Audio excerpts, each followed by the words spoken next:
We're going to see a piece of the Tanya today, the Siyat D'Shmaya, which is going to be a preparation for Chanukah. Specifically, that we've been learning the sugyas of the unity of God. It's a good topic, Shalom. God unity. Very good. It's one of our favorite topics here as Yidden. And really, for all of humanity, is a message of the unity of God. And specifically that we achieve and we get into that consciousness through Torah and mitzvahs. And today we're going to be learning the power of doing mitzvahs.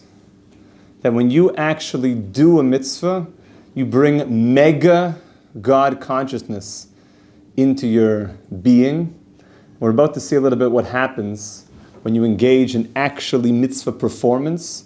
And that's why, the power of, you see at the Kaisel, you see that many Chabadniks were in sort of a Chabad time of the year. The entire month of Kislev is the Chodesh HaGeula, the month of redemption. And you know that the Lubavitcher Rebbe and others, they made a big push to get Yidden to do mitzvahs. Just do mitzvahs. Put on tefillin, light Shabbos candles, get your body into the action of doing mitzvahs, and it's a very powerful transformation like we're going to learn now. As a warm-up to this, we're going to have to learn some Zohar. So I hope everybody went to the mikveh, and I hope everybody's ready. So here we go. Check and check. Okay, Baruch Hashem. You ready, Shane? What did you say? No. Are you still time? There's always time. Im yesh mikveh, yesh tikvah. Okay, so it goes like this. We're seeing from Perek Lamed Hey, chapter 35 in the Tanya, a very special topic, a very favorite section of mine. And we're going to weave this into Chanukah for you, Shane, okay? There is a certain character in the Tanya, which really has his origins from the Zohar, called the Chanukah.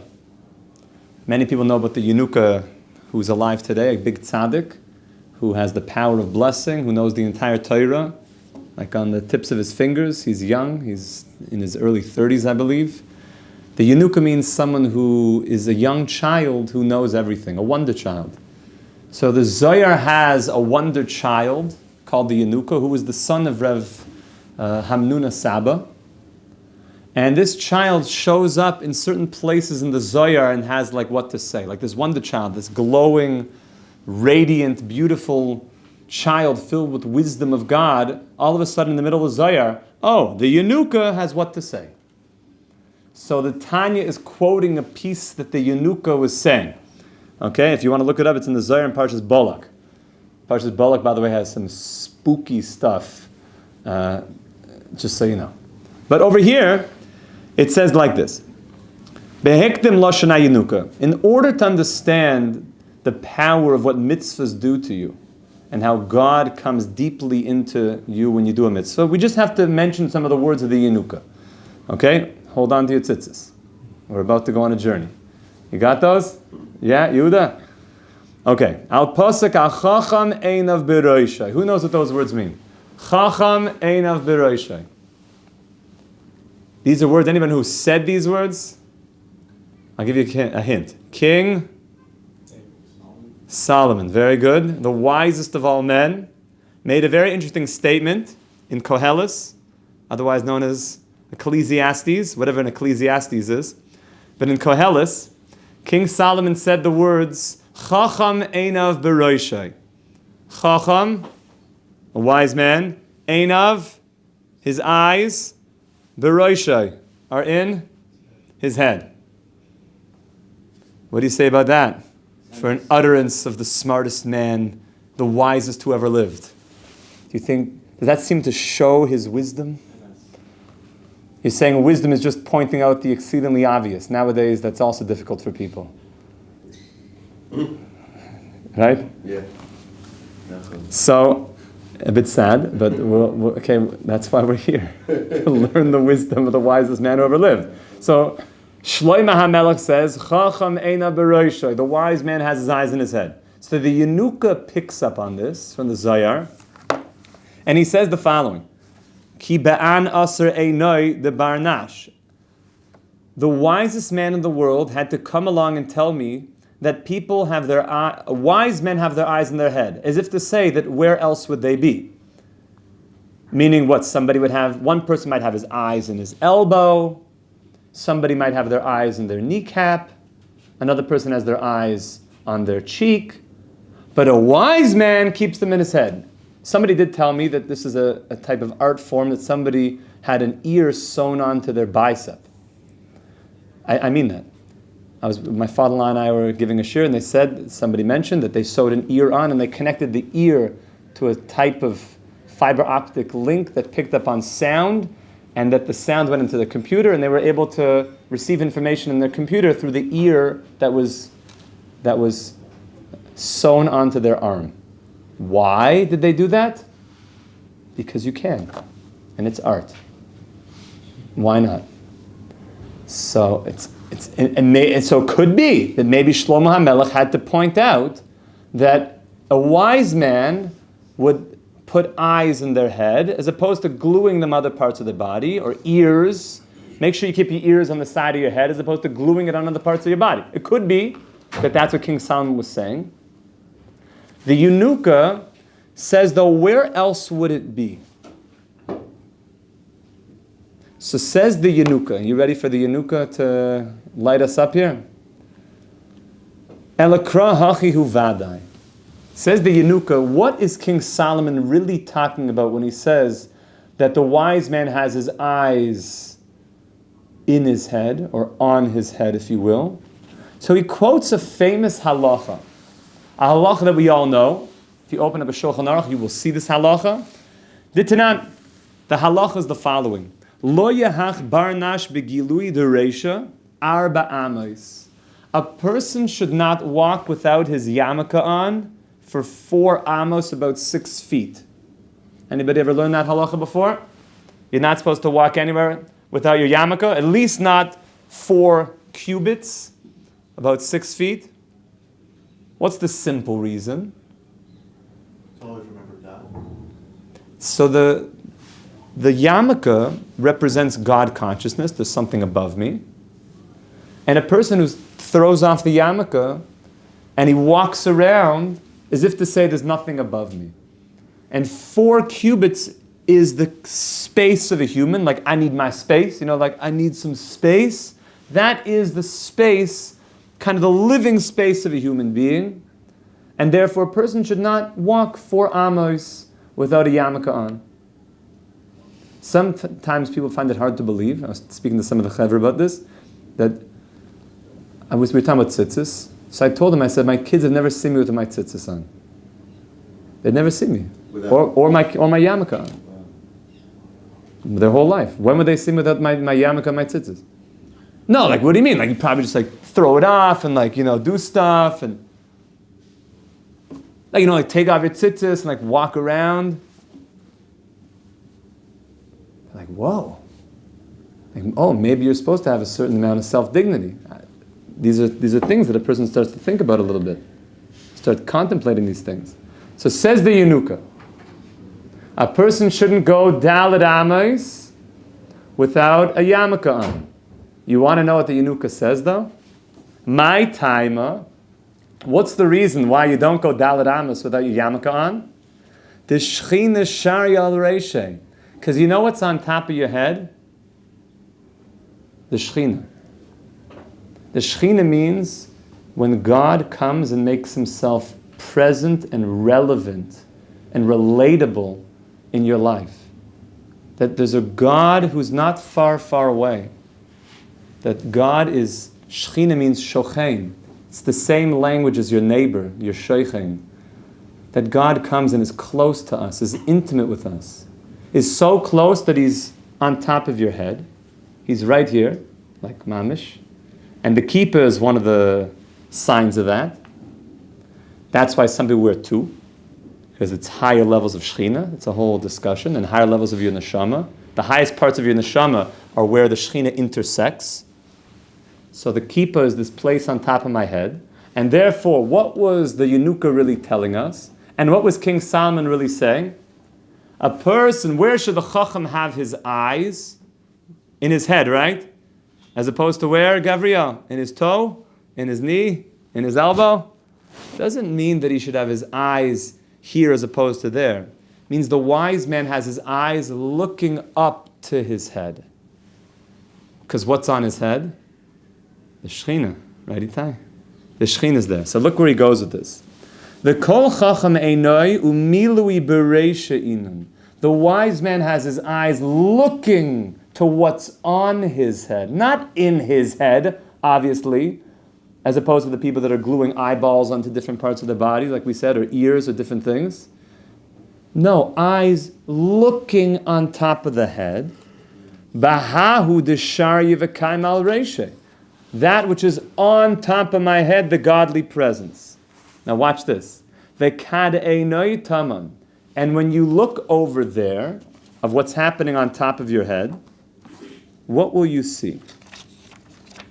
What will you see when you look at what's happening on top of your head? You guys ready for Chanukah?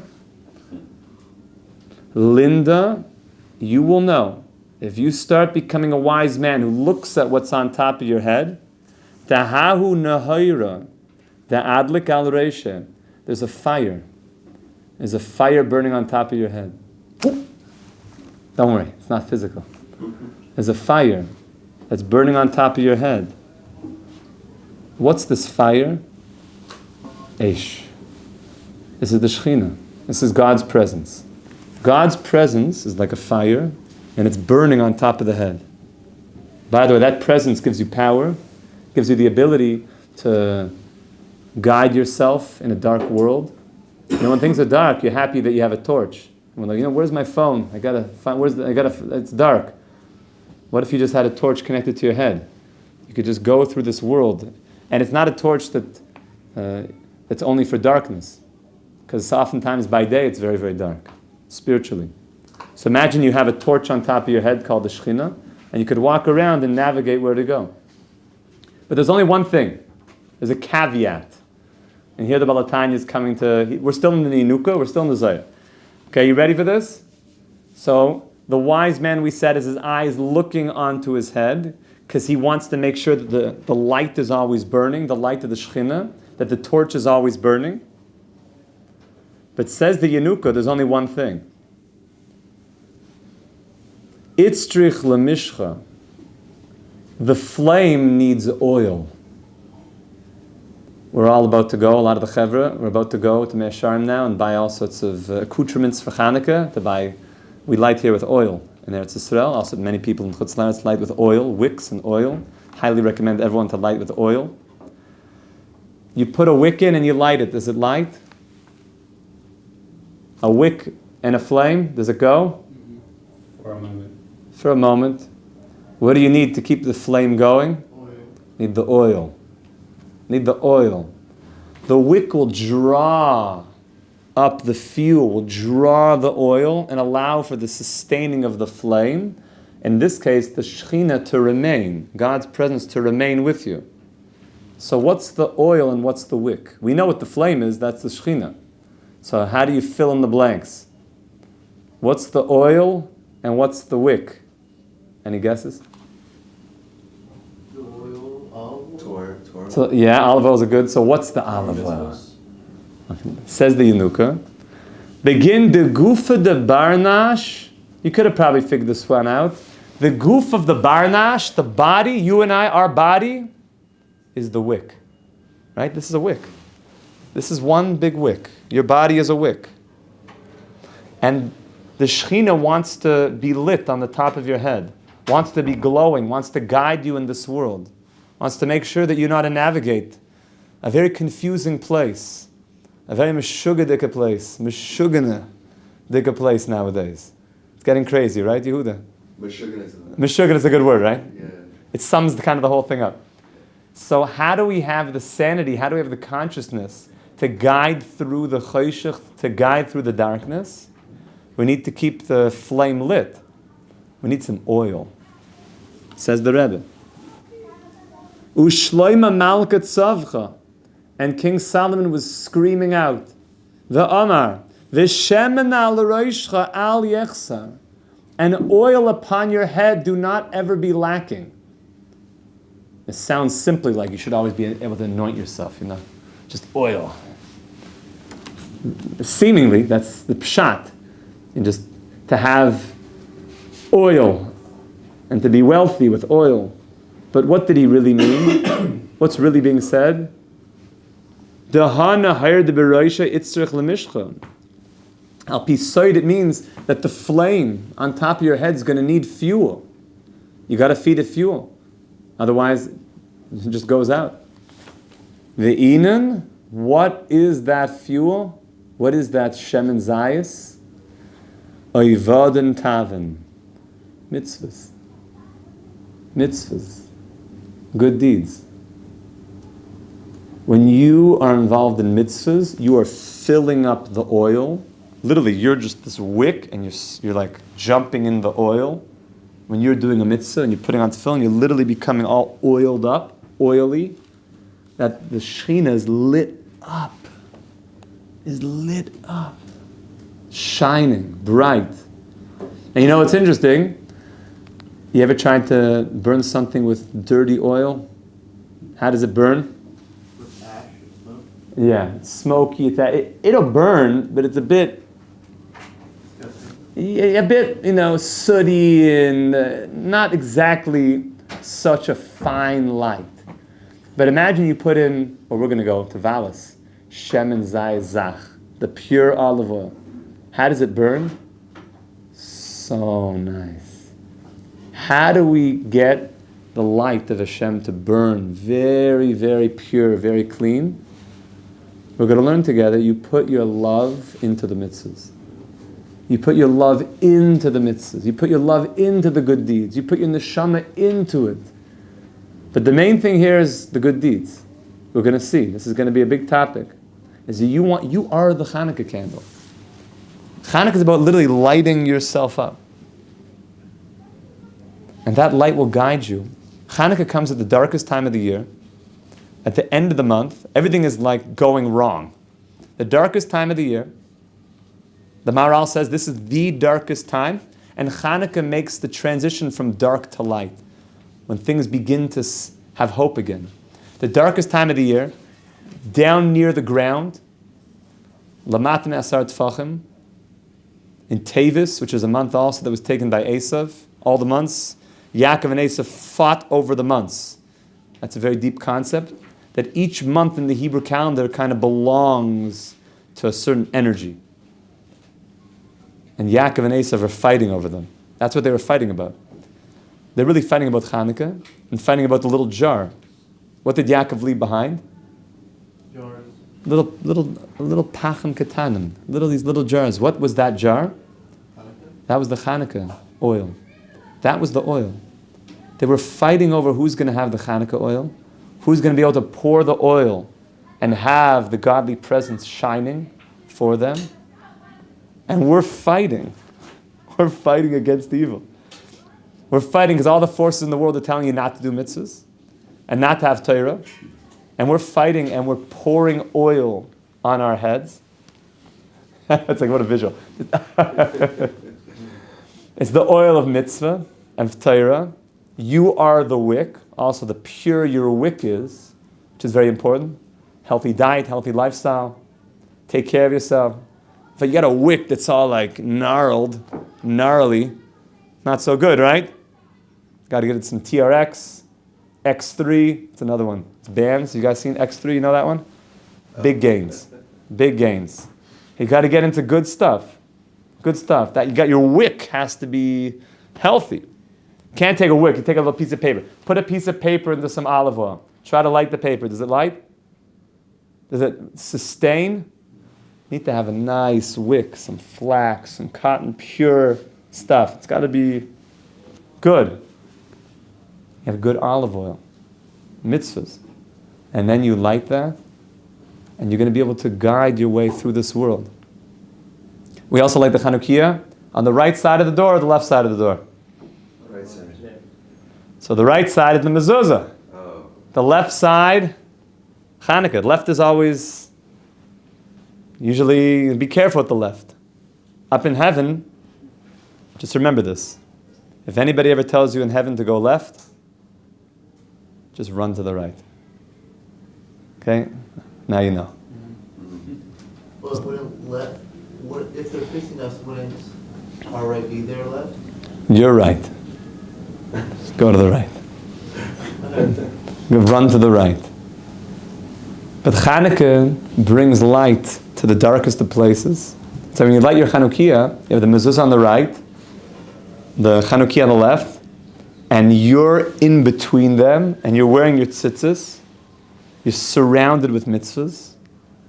You're bringing tremendous light of God all the way into this world. Chanukah is the last holiday that was given to us. You know, Shalom, it's the holiday that's going to take us to Mashiach. It's the last one. In the darkest time. As prophecy was waning, right at that moment we were given Chanukah, which is going to light the way. And you're going to be able to put this light on above your head to guide you in this world. The world is a very confusing place. You need to know how to guide this world. So Mitzvah Shem, we're going to continue with this piece. This is part 1. Just so the Aleichem knows, tomorrow we have a bit of a Verbrengen of Yud Tet Kislev. Mitzvah Shem, more details to follow. And looking forward, b'siyat d'shmaya, to the ganze Beis HaMikdash, and Mashiach Tzidkeinu b'mher v'yemeni, amen v'amen. Call to a wonderful day. All the best.